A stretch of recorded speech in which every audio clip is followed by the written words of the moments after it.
Contract marriage ഭാഗം 83. അതെ, വരുന്നില്ലേ? നമുക്ക് പോകണ്ടേ? ഇപ്പോഴും മുഖവും വീർപ്പിച്ചിരിക്കുന്ന ആളുടെ അടുത്തേക്ക് ചെന്ന് ഒന്നും അറിയാത്തതുപോലെ അവൾ ചുണ്ടിൽ ഒളിപ്പിച്ച ചിരിയോടെ ചോദിച്ചു. ഞാനെങ്ങുമില്ല. എന്നാൽ ഞാൻ ഒറ്റയ്ക്ക് പൊയ്ക്കോളാം. എനിക്കങ്ങോട്ട് ഇറങ്ങിയാൽ ഏതെങ്കിലും ഓട്ടോ എങ്കിലും കിട്ടും. പിന്നെ എന്തിനാ എന്നെ വിളിക്കുന്നേ? പൊക്കാളാൻ മേലെ. ഓട്ടോയിലോ കാറിലോ എങ്ങനെയെങ്കിലും പൊക്കോ. നമ്മളില്ലേ? ഉറപ്പാണോ? അവൻ്റെ കണ്ണുകളിലേക്ക് തന്നെ നോക്കി ചോദിക്കുമ്പോൾ അവനതിന് തറപ്പിച്ചുത്തരം പറയാൻ കഴിയില്ലായിരുന്നു അവളോട്. പുറമേ വരില്ലെന്ന് പറയുമ്പോഴും അവനെക്കൊണ്ട് അത് പറ്റാത്ത കാര്യമായിരുന്നു. കുറച്ച് ബലം പിടിച്ചു നിന്നത് അവൾ അങ്ങനെ പറഞ്ഞത് കേട്ടപ്പോഴുള്ള ചെറിയ ദേഷ്യം കൊണ്ടാണ്. ഭദ്ര അവനിൽ നിന്നുള്ള മറുപടി അറിയാനായി അക്ഷമയോടെ നിൽക്കുവാണ് അവനെ തന്നെ നോക്കി. ശരി, അപ്പോൾ ശിവേട്ടന് എൻ്റെ കൂടെ വരാൻ പറ്റില്ല അല്ലേ? ഓക്കെ, ഞാൻ പോവാ. ഇനി പറയാതെ പോയെന്ന് പറഞ്ഞേക്കരുത്. അത്രയും പറഞ്ഞ് തിരിഞ്ഞ് വേഗത്തിൽ അവൾ റൂം വിട്ടു പോകുമ്പോൾ അവൻ കയ്യിൽ കിട്ടിയ ഒരു ഷർട്ടും എടുത്തിട്ട് അവൾക്ക് പിന്നാലെ പായുമായിരുന്നു. ആരെങ്കിലും കാണുന്നതിന് മുന്നേ ഭദ്ര ഗേറ്റ് കടന്നിരുന്നു. അച്ഛനും അമ്മയുമൊക്കെ തന്നെ ഇറങ്ങിപ്പോകുന്നത് കണ്ടാൽ പിന്നെ അതുമതി. ചോദിച്ചാൽ സത്യം പറയേണ്ടി വരും. വഴക്കാണെന്ന് പറഞ്ഞാൽ ശരിയാവില്ല. അതിനും മാത്രം വഴക്കൊന്നുമില്ല. ചെറിയൊരു പിണക്കം മാത്രമേ ഉള്ളൂവെങ്കിലും അവരോടത് പറയുമ്പോൾ അവർക്കൊരു പക്ഷേ വിഷമം തോന്നിയെന്ന് വരും. എനിക്കറിയാലോ ഇപ്പോൾ ഇങ്ങ് പിന്നാലെ വരുമെന്ന്. ഗേറ്റ് കടന്ന് പുറത്തേക്ക് ഇറങ്ങിപ്പോകുമ്പോഴേ അവളൊന്ന് തിരിഞ്ഞു നോക്കി വീട്ടിലേക്ക്. പാവം, ഷർട്ടിട്ടിട്ടൊക്കെ വരണ്ടേ? പതുക്കെ നടക്കാം. സ്ട്രീറ്റ് ലൈറ്റിൻ്റെ വെട്ടത്തിൽ അവൾ പതുക്കെ നടക്കാൻ തുടങ്ങി. പുറത്തെങ്ങും ആരുമില്ലാത്ത നിശബ്ദത. കയ്യിൽ പൈസ ഉള്ളതുകൊണ്ട് ഓട്ടോ പിടിച്ച് ആണെങ്കിലും പോകാം. അതിൻ്റെ ആവശ്യമൊന്നും വരില്ലെന്നറിയാമെങ്കിലും ചെറിയൊരു കരുതലായിരുന്നു. മോളെന്താ ഒറ്റയ്ക്ക്? എതിർവശത്തായി നടന്നു വരുന്ന പ്രായം ചെന്ന മനുഷ്യനെ അവൾ നോക്കി. ഇവിടെ അടുത്തുള്ളതാണ്. പലപ്പോഴായി കണ്ടിട്ടുണ്ട്, മിണ്ടിയിട്ടുമുണ്ട്. ശിവേട്ടൻ്റെ തോട്ടത്തിൽ ജോലിക്ക് വരുന്ന ആളാണ്. പെട്ടെന്ന് ഈ സമയത്ത് വഴിയിൽ കണ്ടതുകൊണ്ടാവും. അവൾക്ക് എന്തു മറുപടി പറയണമെന്ന് അറിയില്ലായിരുന്നു. എന്തെങ്കിലും പറഞ്ഞാൽ ഒരുപക്ഷെ ശിവേട്ടൻ്റെ അച്ഛൻ അറിയും. ആ പേടി അവളുടെ ഉള്ളിലുണ്ട്. ശിവേട്ടൻ വരുന്നുണ്ട്. ഞാൻ കാറെടുത്ത് വരുമ്പോഴേക്കും പതുക്കെ നടക്കാമെന്ന് കരുതി. വായിൽ വന്നൊരു കള്ളം അവൾ പെട്ടെന്ന് പറഞ്ഞു. ആണോ കുഞ്ഞെ? ഈ സമയത്ത് ഇങ്ങനെ ഒറ്റയ്ക്കിറക്കി നടക്കുകയൊന്നും ചെയ്യില്ലേ? ഇവിടെയുള്ളവരൊക്കെ നല്ലവരാണെങ്കിലും വഴിയല്ലേ. ഒന്നാമതേ ആളും സഞ്ചാരവും ഇല്ലാത്തതുപോലെയാണ് ഈ സമയത്ത് ഇവിടുത്തെ ഭാവം. മോൾക്ക് ചുറ്റിനും ശത്രുക്കളുണ്ട്, സൂക്ഷിക്കണം. ഒരു നിമിഷം ഭദ്രയുടെ മനസ്സിലൂടെ തന്നെ ശിവൻ്റെ വീട്ടിൽ വെച്ച് ഒരുത്തൻ കുത്തിയത് അവൾക്ക് ഓർമ്മ വന്നു. ആ ദിവസം ഇന്നും മറക്കാൻ പറ്റില്ല. അതാലോചിക്കുന്നതേ അവൾക്ക് ഭയമാണ്. കൊച്ചേ, അവളെന്തോ ആലോചിച്ച് നിൽക്കുന്നത് കണ്ട് അയാൾ വിളിച്ചതും ശിവൻ്റെ കാറ് വന്നതും ഒരുമിച്ചായിരുന്നു. ഞാൻ എന്നാൽ പൊക്കോട്ടെ ചേട്ടാ, ശിവേട്ടൻ വന്നു. അവൾ പെട്ടെന്ന് ഡോറ് തുറന്ന് കാറിലേക്ക് കയറി. ശിവൻ കുഞ്ഞെ, മോളെ ഇങ്ങനെയൊന്നും തന്നെ വിടലേ, രാത്രിയായി. ശിവൻ എന്തേലും ചോദിക്കും മുന്നേ അയാൾ പറഞ്ഞതും ശിവൻ അതിന് മറുപടി പോലെ മൂളി. ഞങ്ങളെന്നാൽ പോയേക്കുവാ. ചേട്ടൻ വീട്ടിലേക്കാണോ? അതേ മോനെ. യാത്ര പറഞ്ഞു പോകുമ്പോൾ ശിവൻ്റെ കണ്ണുകൾ ഭദ്രയിലേക്ക് നീണ്ടു. അവളോട് രണ്ടെണ്ണം പറയാൻ കൂടിയാണ് ഓടിപ്പിടിച്ച് വന്നതെങ്കിലും അവളുടെ മുഖം കണ്ടപ്പോൾ ഒന്നും പറയാൻ തോന്നിയില്ല. എന്താടി, പുള്ളി എന്താ നിന്നോട് സംസാരിച്ചു നിന്നത്? ഒന്നുമില്ല. ഈ നേരത്ത് ഇങ്ങനെ ഇറങ്ങി നടക്കുമ്പോൾ സൂക്ഷിക്കണമെന്ന് പറയുമായിരുന്നു ചേട്ടൻ. അതിന് പറയുവല്ല, നിനക്കിട്ട് രണ്ടെണ്ണം തരികയാണ് വേണ്ടത്. നിനക്കറിയില്ലേ ഞാൻ അങ്ങനെ പറഞ്ഞെങ്കിലും ഓടി വരുമെന്ന്. എന്നിട്ട് നീ അത് വല്ലതും ചിന്തിച്ച് ആണോ ഓരോന്ന് ചെയ്യുന്നത്? ഓടി ഇങ്ങിറങ്ങി പോയേക്കുമല്ലേ. ഓടിപ്പോകുന്നതൊന്നുമല്ല. ശിവേട്ടൻ കാറുമായി വരുമ്പോഴേക്കും കുറച്ചങ്ങ് നടക്കാമെന്ന് കരുതി, അത്രമാത്രം. ഇരുട്ടത്താണോ ഇറങ്ങി നടക്കുന്നേ? സോറി. അത്രമാത്രം പറഞ്ഞവൾ സീറ്റിലേക്ക് ചാരിക്കിടന്നു. അവളുടെ മനസ്സാകെ അസ്വസ്ഥമായിരുന്നു. എന്തേലും പ്രശ്നമുണ്ടോ? ഇല്ല. അവളുടെ ഇരിപ്പും സംസാരവും എന്തോ പന്തികേട് തോന്നിയെങ്കിലും കൂടുതലൊന്നും അവൻ ചോദിച്ചില്ല. അവൾക്ക് ചിലപ്പോൾ അത് കൂടുതൽ വിഷമമുണ്ടാക്കുമെന്ന് അവന് തോന്നി. എവിടേക്കാ പോകേണ്ടത്? മാളിൽ പോയാൽ മതിയോ? നിനക്ക് എന്തൊക്കെയോ വാങ്ങണ്ടേ? മതി. നീ വാങ്ങാനുള്ളതൊക്കെ നോക്കുമ്പോഴേക്കും ഞാൻ പോയി ഒരു കോൾ ചെയ്തിട്ട് വരാം. ഓഫീസിൽ നിന്ന് കുറച്ച് മുന്നേ ഒരു കോൾ വന്നിരുന്നു. ശിവേട്ടൻ പൊക്കോ, എനിക്ക് കുറച്ച് സമയമെടുക്കും. കണ്ടില്ലേൽ ഞാൻ വിളിച്ചോളാം.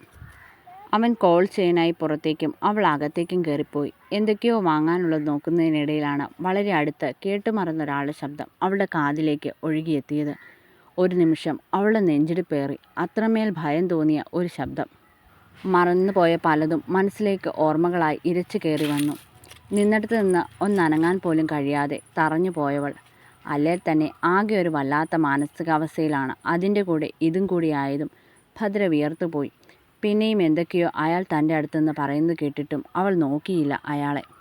ഇടയ്ക്ക് അവൻ്റെ കണ്ണുകൾ അവളിലേക്കൊന്ന് പാളിയതും അതേ നിമിഷം അവളുടെ നോട്ടവും അവനിലേക്കായി. രണ്ടാളും പരസ്പരം നോക്കിയതും ഭദ്രയുടെ നെഞ്ചിടിപ്പ് കൂടി. അവനെ അടുത്ത് കാണുന്തോറും അവനെ അവസാനം കണ്ടത് അവളുടെ മനസ്സിലേക്ക് ഓടി വന്നു.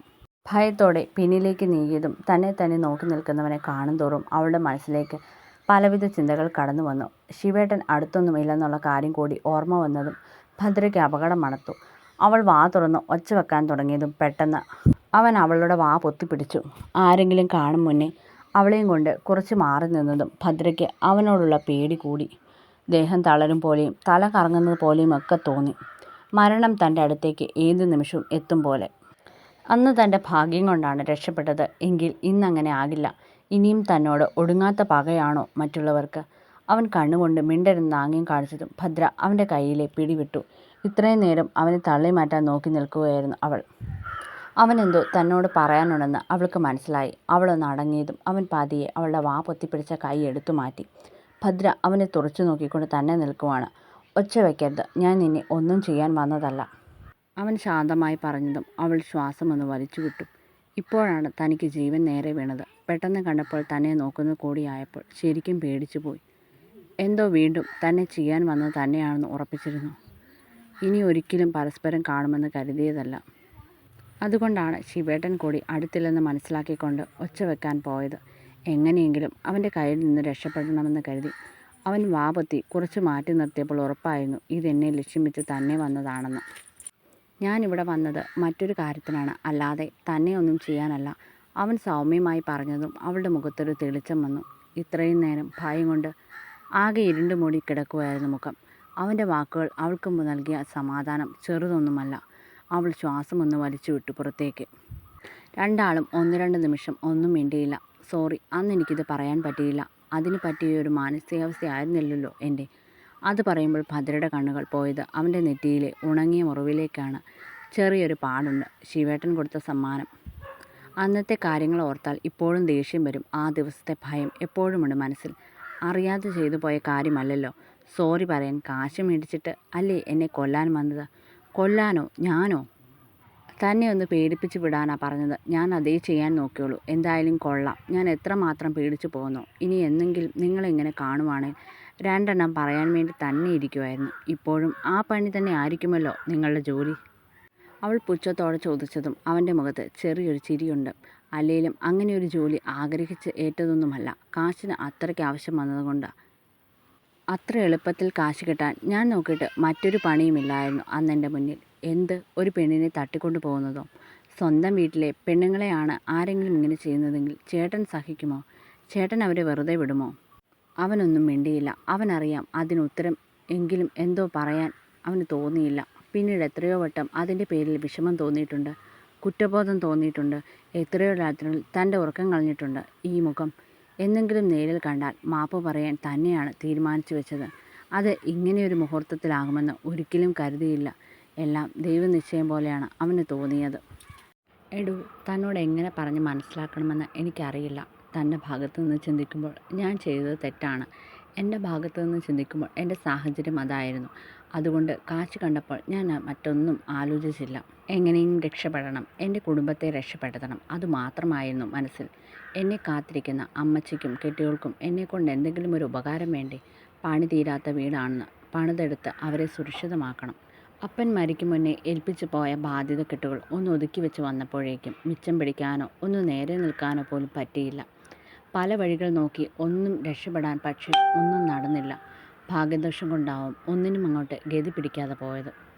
അത് പറയുമ്പോൾ അവൻ്റെ കണ്ണുകൾ കലങ്ങിയിരുന്നു. വല്ലാത്തൊരു വേദനയോടെയാണ് അവനത് പറഞ്ഞത്. ജീവിതത്തിൽ എന്തൊക്കെയോ പ്രതീക്ഷിക്കുകയും സ്വപ്നം കാണുകയും ചെയ്തിട്ട് അവസാനം അതെല്ലാം കയ്യെത്തും ദൂരെയായി.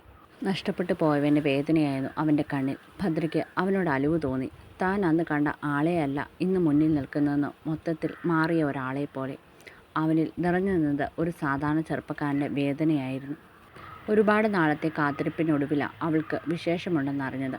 തന്തയും തള്ളയും ഒന്നുമില്ലാത്ത ഏതോ ഒരു ബന്ധുവിൻ്റെ വീട്ടിൽ കഴിഞ്ഞൊരു പെണ്ണാണേ. ഒന്ന് രണ്ട് വട്ടം കണ്ടിഷ്ടമായി കൂടെ കൂട്ടിയതാണ്.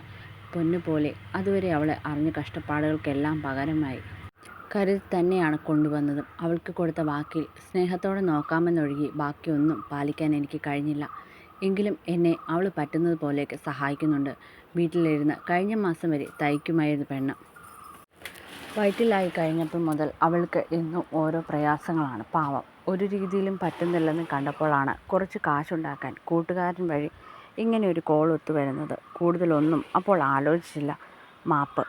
ഒരിക്കലും ഞാൻ അങ്ങനെ ചെയ്യാൻ പാടില്ലായിരുന്നു. പക്ഷേ എൻ്റെ അവസ്ഥ അതെന്നെക്കൊണ്ട് ചെയ്യിച്ചു. അവൻ കലങ്ങിയ കണ്ണുകളോടെ പറഞ്ഞതും ഒരു നിമിഷം അവൾ വല്ലായ്മയോടെ അവനെ നോക്കി. അവൾക്ക് അവനോട് എന്ത് പറയണമെന്നും പോലും അറിയില്ലായിരുന്നു.